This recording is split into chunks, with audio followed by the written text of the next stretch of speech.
Within Christianity today, we have a lot of covenant confusion of which covenant we're under. See, we know that we are saved by grace through faith, and that brings us into this new covenant that Jesus poured out his blood for on the cross.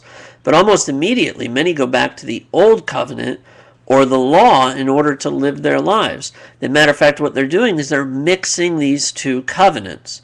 Jesus talked about the danger of mixing these two covenants in all three of the synoptic gospels, in Matthew 9, Mark 2, and Luke 5. And I want to read a portion in Luke 5:36. It says, Jesus also told them a parable. No one tears a piece from the new garment and puts it on an old garment, the new covenant and the old covenant representing. If he does, he'll tear the new, and the piece from the new will not match the old. And no one puts new wine into old wineskins. If he does, the new wine will burst the skins, and it will be spilled, and the skins will be destroyed. But new wine must be put into fresh wineskins. And no one after drinking old wine desires new, for he says the old is good. So what is Jesus talking about there? He's talking about the danger of mixing these covenants. And we see this throughout the church today. Now, does that mean that the old covenant is bad? No. Matter of fact, Paul says in 1 Timothy 1:8 that the law is good if it's used lawfully. So what is these two covenants if they're both good? Well, let me illustrate it this way. Here we have pure, fresh, clean water. Drinking water. And no one would want to drink it if it was tainted. So water is good. Now, water will represent the new covenant in this illustration. And for this one, we also have oil.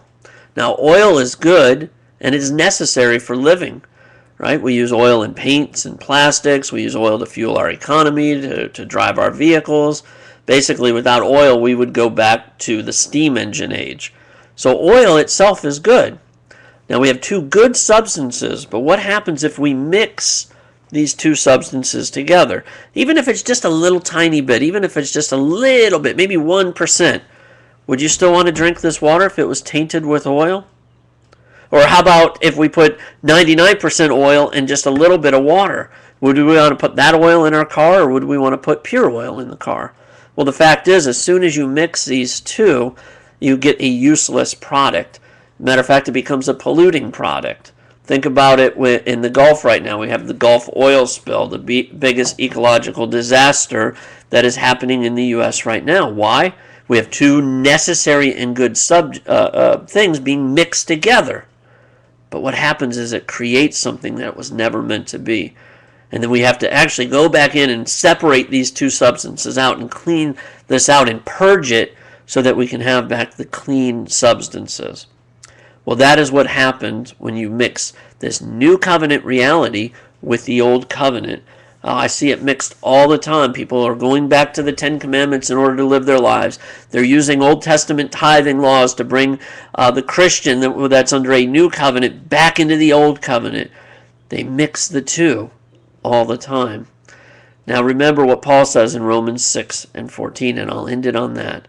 He says, "For sin will have no dominion over you, since you are not under law, but under grace." See, grace is the better covenant that is spoken about in Hebrews 8. It was the awaited promise from Ezekiel 36 that was given to the children of Israel, and Jeremiah 33 when they were in bondage. See, this is the promise, this new creation identity, where God now is so close to us, he lives inside us. So we don't need to go back to the law. We have God inside us.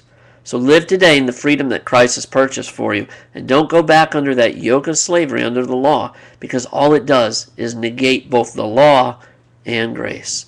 Thanks for watching. For more information, go to www.promisedgrace.com. Thanks, and God bless.